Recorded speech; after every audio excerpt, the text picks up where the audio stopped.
खरूज 16वां बाब। फिर वो एलियम से रवाना हुए और बनी इस्राएल की सारी जमायत मुल्के मिस्र से निकलने के बाद दूसरे महीने की 15वीं तारीख को सैन के बियाबान में जो एलियम और सेना के दरमियान है पहुंची। और उस बियाबान में बनी इस्राएल की सारी जमायत मूसा और हारून पर बुड़बड़ाने लगी। और बनी इस्राएल कहने लगे, काश के हम खुदावंद के हाथ से मुल्के मिस्र में जब ही मार दिए जाते, जब हम गोश्त की हांडियों के पास बैठकर दिल भर कर रोटी खाते थे। क्योंकि तुम तो हमको इस बियाबान में इसीलिए ले आए हो कि सारे मजमे को भूखा मारो। तब खुदावंद ने मूसा से कहा, मैं आसमान से तुम लोगों के लिए रोटियां बरसाऊंगा, सो ये लोग निकल निकल कर फक्त एक एक दिन का हिस्सा हर रोज बटोर लिया करें, कि इससे मैं उनकी आजमाइश करूंगा कि वो मेरी शरीयत पर चलेंगे या नहीं। और छठे दिन ऐसा होगा कि जितना वो लाकर पकाएंगे, वो उससे जितना रोज जमा करते हैं दूना होगा। तब मूसा और हारून ने सब बनी इस्राएल से कहा कि शाम को तुम जान लोगे कि जो तुमको मुल्के मिस्र से निकाल कर लाया है वो खुदावंद है। और सुबह को तुम खुदावंद का जलाल देखोगे, क्योंकि तुम जो खुदावंद पर बुड़बड़ाने लगते हो उसे वो सुनता है। और हम कौन हैं जो तुम हम पर बुड़बड़ाते हो? और मूसा ने ये भी कहा कि शाम को खुदावंद तुमको खाने को गोश्त और सुबह को रोटी पेट भर के देगा, क्योंकि तुम जो खुदावंद पर बुड़बड़ाते हो उसे वो सुनता है। और हमारी क्या हकीकत है? तुम्हारा बुड़बड़ाना हम पर नहीं बल्कि खुदावंद पर है। फिर मूसा ने हारून से कहा कि बनी इस्राएल की सारी जमायत से कह कि तुम खुदावंद के नजदीक आओ, क्योंकि उसने तुम्हारा बुड़बुड़ाना सुन लिया है। और जब हारून बनी इस्राएल की जमायत से ये बातें कह रहा था, तो उन्होंने बियाबान की तरफ नजर की और उनको खुदावंद का जलाल बादल में दिखाई दिया। और खुदावंद ने मूसा से कहा, मैंने बनी इस्राएल का बुड़बुड़ाना सुन लिया है, सो तू उनसे कह दे कि शाम को तुम गोश्त खाओगे और सुबह को तुम रोटी से सेर होगे, और तुम जान लोगे कि मैं खुदावंद तुम्हारा खुदा हूँ। और यूं हुआ कि शाम को इतनी बटेरें आईं कि उनकी खैमागाह को ढांक लिया। और सुबह को खैमागाह के आस पास ओस पड़ी हुई थी। और जब वो ओस जो पड़ी थी सूख गई, तो क्या देखते हैं कि बियाबान में एक छोटी छोटी गोल गोल चीज, ऐसी छोटी जैसे पाले के दाने होते हैं, जमीन पर पड़ी है। बनी इस्राएल उसे देखकर आपस में कहने लगे, मन, क्योंकि वो नहीं जानते थे कि वो क्या है। तब मूसा ने उनसे कहा, ये वही रोटी है जो खुदावंद ने खाने को तुमको दी है।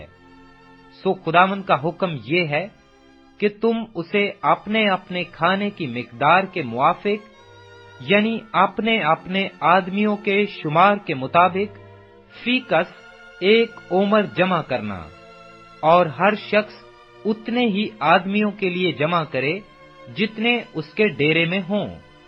चुनाचे बनी इस्राएल ने ऐसा ही किया, और किसी ने ज्यादा और किसी ने कम जमा किया। और जब उन्होंने उसे ओमर से नापा, तो जिसने ज्यादा जमा किया था कुछ ज्यादा ना पाया, और उसका जिसने कम जमा किया था कम ना हुआ। उनमें से हर एक ने अपने खाने की मिकदार के मुताबिक जमा किया था। और मूसा ने उनसे कह दिया था कि कोई उसमें से कुछ सुबह तक बाकी ना छोड़े। तो भी उन्होंने मूसा की बात ना मानी, बल्कि बाजों ने सुबह तक कुछ रहने दिया, सो उसमें कीड़े पड़ गए और वो सड़ गया। सो मूसा उनसे नाराज हुआ, और वो हर सुबह को अपने अपने खाने की मिकदार के मुताबिक जमा कर लेते थे, और धूप तेज होते ही वो पिघल जाता था। और छठे दिन ऐसा हुआ कि जितनी रोटी वो रोज जमा करते थे, उससे दूनी जमा की। यानी फीकस 2 ओमर और जमायत के सब सरदारों ने आकर ये मूसा को बताया। उसने उनको कहा कि खुदावंद का हुक्म ये है कि कल खास आराम का दिन, यानी खुदावंद का मुकद्दस सब्बत है। जो तुमको पकाना हो पका लो, और जो उबालना हो उबाल लो, और वो जो बच रहे उसे अपने लिए सुबह तक महफूज रखो। चुनाचे उन्होंने जैसा मूसा ने कहा था उसे सुबह तक रहने दिया, और वो ना तो सड़ा और ना उसमें कीड़े पड़े। और मूसा ने कहा कि आज उसी को खाओ, क्योंकि आज खुदावंद का सब्बत है, इसलिए वो आज तुमको मैदान में नहीं मिलेगा। 6 दिन तक तुम उसे जमा करना, पर 7वें दिन सब्बत है, उसमें वो नहीं मिलेगा। और 7वें दिन ऐसा हुआ कि उनमें से बाज आदमी मन बटोरने गए, पर उनको कुछ नहीं मिला। तब खुदावंद ने मूसा से कहा कि तुम लोग कब तक मेरे हुक्मों और शरीयत के मानने से इनकार करते रहोगे? देखो, चूंकि खुदावंद ने तुमको सब्बत का दिन दिया है, इसलिए वो तुमको छठे दिन 2 दिन का खाना देता है। सो तुम अपनी अपनी जगह रहो, और 7वें दिन कोई अपनी जगह से बाहर ना जाए। चुनाचे लोगों ने 7वें दिन आराम किया, और बनी इस्राएल ने उसका नाम मन रखा, और वो दाने के बीज की तरह सफेद, और उसका मजा शहद के भुने हुए पोटे की तरह था। और मूसा ने कहा, खुदावन ये हुक्म देता है कि इसका 1 ओमर भरकर अपनी नस्ल के लिए रख लो, ताकि वो उस रोटी को देखे जो मैंने तुमको बियाबान में खिलाई, जब मैं तुमको मुल्के मिस्र से निकाल कर लाया। और मूसा ने हारून से कहा, 1 मर्तबान ले और 1 ओमर मन उसमें भरकर उसे खुदावंद के आगे रख दे, ताकि वो तुम्हारी नस्ल के लिए रखा रहे।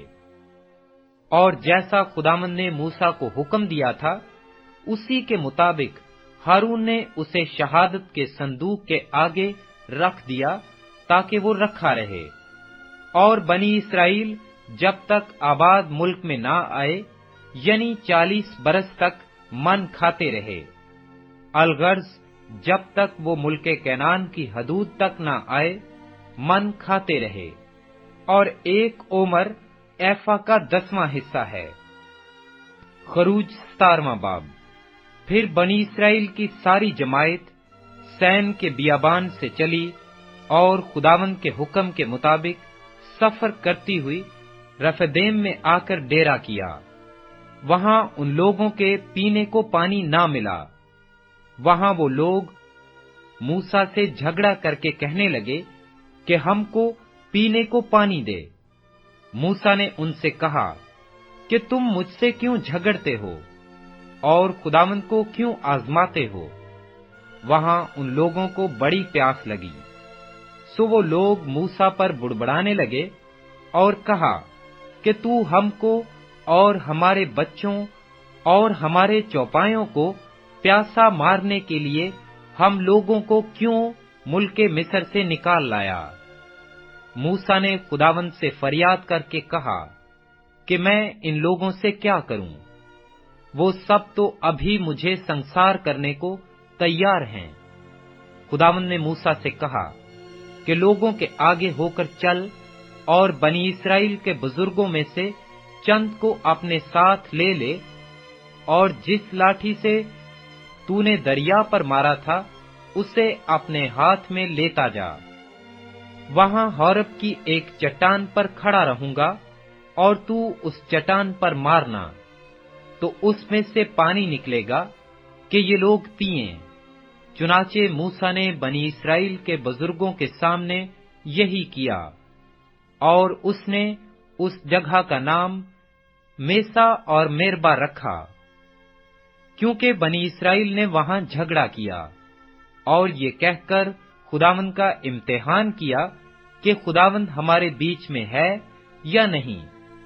تب امالیکی آ کر رفدیم میں بنی اسرائیل سے لڑنے لگے، اور موسیٰ نے یشوع سے کہا کہ ہماری طرف کے کچھ آدمی چن کر لے جا اور امالیکیوں سے لڑ، اور میں کل خدا کی لاٹھی اپنے ہاتھ میں لیے ہوئے پہاڑ کی چوٹی پر کھڑا رہوں گا۔ سو موسیٰ نے حکم کے مطابق یشوع امالیکیوں سے لڑنے لگا، اور موسیٰ اور ہارون اور ہور پہاڑ کی چوٹی پر چڑھ گئے، اور جب تک موسیٰ اپنا ہاتھ اٹھائے رہتا تھا بنی اسرائیل غالب رہتے تھے، اور جب وہ ہاتھ لٹکا دیتا تھا تب امالیکی غالب ہوتے تھے۔ اور جب موسیٰ کے ہاتھ بھر گئے تو انہوں نے ایک پتھر لے کر موسیٰ کے نیچے رکھ دیا، اور وہ اس پر بیٹھ گیا، اور ہارون اور ہور ایک ادھر سے دوسرا ادھر سے اس کے ہاتھ کو سنبھالے رہے، تب اس کے ہاتھ آفتاب کے غروب ہونے تک مضبوطی سے اٹھے رہے، اور یشوع نے امالیک اور اس کے لوگوں کو تلوار کی دھار سے شکست دی۔ تب خداوند نے موسیٰ سے کہا، اس بات کی یادگاری کے لیے کتاب میں لکھ دے، اور یشوع کو سنا دے کہ میں امالیک کا نام و نشان دنیا سے بالکل مٹا دوں گا۔ اور موسیٰ نے ایک قربان گاہ بنائی اور اس کا نام یہوہ نیسی رکھا، اور اس نے کہا، خداوند نے قسم کھائی ہے، سو خداوند امالیکیوں سے نسل در نسل جنگ کرتا رہے گا۔ خروج 18واں باب۔ اور جو کچھ خداوند نے موسیٰ اور اپنی قوم اسرائیل کے لیے کیا، اور جس طرح سے خداوند نے اسرائیل کو مصر سے نکالا، سب موسیٰ کے خسر یترو نے جو مدیان کا کاہن تھا سنا۔ اور موسیٰ کے خسر یترو نے موسیٰ کی بیوی سفورا کو، جو میکے بھیج دی گئی تھی، اور اس کے دونوں بیٹوں کو ساتھ لیا۔ ان میں سے ایک کا نام موسیٰ نے یہ کہہ کر جیرسوم رکھا تھا کہ میں پردیس میں مسافر ہوں، اور دوسرے کا نام یہ کہہ کر الیزر رکھا تھا کہ میرے باپ کا خدا میرا مددگار ہوا، اور اس نے مجھے فرعون کی تلوار سے بچایا۔ اور موسیٰ کا خسر یترو اس کے بیٹوں اور بیوی کو لے کر موسیٰ کے پاس اس بیابان میں آیا جہاں خدا کے پہاڑ کے پاس اس کا ڈیرا لگا تھا، اور موسیٰ سے کہا کہ میں تیرا خسر یترو تیری بیوی کو اور اس کے ساتھ اس کے دونوں بیٹوں کو لے کر تیرے پاس آیا ہوں۔ تب موسیٰ اپنے خسر سے ملنے کو باہر نکلا، اور کورنش بجا لا کر اس کو چوما، اور وہ ایک دوسرے کی خیر و عافیت پوچھتے ہوئے خیمہ میں آئے۔ اور موسیٰ نے اپنے خسر کو بتایا کہ خداوند نے اسرائیل کی خاطر فرعون کے ساتھ کیا کیا کیا، اور ان لوگوں پر راستہ میں کیا کیا مصیبتیں پڑیں، اور خداوند ان کو کس کس طرح بچاتا آیا۔ اور یترو ان سب احسانوں کے سبب سے جو خداوند نے اسرائیل پر کیے تھے کہ ان کو مصریوں کے ہاتھ سے نجات بخشی، باغ باغ ہوا۔ اور یترو نے کہا، خداوند مبارک ہو، جس نے تم کو مصریوں کے ہاتھ اور فرعون کے ہاتھ سے نجات بخشی، اور جس نے اس قوم کو مصریوں کے پنجہ سے چھڑایا۔ اب میں جان گیا کہ خداوند سب معبودوں سے بڑا ہے، کیونکہ وہ ان کاموں میں जो उन्होंने गरूर से किए उन पर गालिब हुआ। और मूसा के खुसर यत्रू ने खुदा के लिए सौख्तनी कुर्बानी और ज़बीहे चढ़ाए, और हारून और इस्राएल के सब बुजुर्ग मूसा के खुसर के साथ खुदा के हजूर खाना खाने आए। और दूसरे दिन मूसा लोगों की अदालत करने बैठा, और लोग मूसा के आसपास सुबह से शाम तक खड़े रहे। और जब मूसा के खुसर ने सब कुछ जो वो लोगों के लिए करता था देख लिया, तो उससे कहा, ये क्या काम है जो तू लोगों के लिए करता है? तू क्यों आप अकेला बैठता है और सब लोग सुबह से शाम तक तेरे आसपास खड़े रहते हैं? मूसा ने अपने खुसर से कहा, इसका सबब ये है कि सब लोग मेरे पास खुदा से दरियाफ्त करने के लिए आते हैं। जब उनमें कुछ झगड़ा होता है तो वो मेरे पास आते हैं, और मैं उनके दरमियान इंसाफ करता और खुदा के अहकाम और शरीयत उनको बताता हूँ। तब मूसा के खुसर ने उससे कहा कि तू अच्छा काम नहीं करता। इससे तू क्या, बल्कि ये लोग भी जो तेरे साथ कतई घुल जाएंगे, क्योंकि ये काम तेरे लिए बहुत भारी है। तू अकेला इसे नहीं कर सकता। सो अब तू मेरी बात सुन, मैं तुझे सलाह देता हूँ, और खुदा तेरे साथ रहे। तू इन लोगों के लिए खुदा के सामने जाया कर, और उनके सब मामले खुदा के पास पहुंचा दिया कर। और तू रसूम और शरीयत की बातें इनको सिखाया कर, और जिस रास्ता इनको चलना और जो काम इनको करना हो वो इनको बताया कर। और तू इन लोगों में से ऐसे लायक अशखास चुन ले जो खुदा तरस और सच्चे और रिश्वत के दुश्मन हों, और उनको 1000 और 100 और 50 और 10 आदमियों पर हाकिम बना दे, कि वो हर वक्त लोगों का इंसाफ किया करें। और ऐसा हो कि बड़े बड़े मुकदमे तो वो तेरे पास लाएं, और छोटी छोटी बातों का फैसला खुद ही कर दिया करें। यूं तेरा बोझ हल्का हो जाएगा, और वो भी उसके उठाने में तेरे शरीक होंगे। अगर तू ये काम करे और खुदा भी तुझे ऐसा ही हुक्म दे, तो तू सब कुछ झेल सकेगा, और ये लोग भी अपनी जगह इत्मीनान से जिएंगे। और मूसा ने अपने खुसर की बात मानकर जैसा उसने बताया था वैसा ही किया। चुनाचे मूसा ने सब इस्राएलियों में से लायक अशखास चुने, और उनको 1000 और 100 और 50 और 10 आदमियों के ऊपर हाकिम मुकर्रर किया। सो यही हर वक्त लोगों का इंसाफ करने लगे। मुश्किल मुकदमात तो वो मूसा के पास ले आते थे, पर छोटी छोटी बातों का फैसला खुद ही कर लेते थे। फिर मूसा ने अपने खुसर को रुखसत किया, और वो अपने वतन को रवाना हो गया।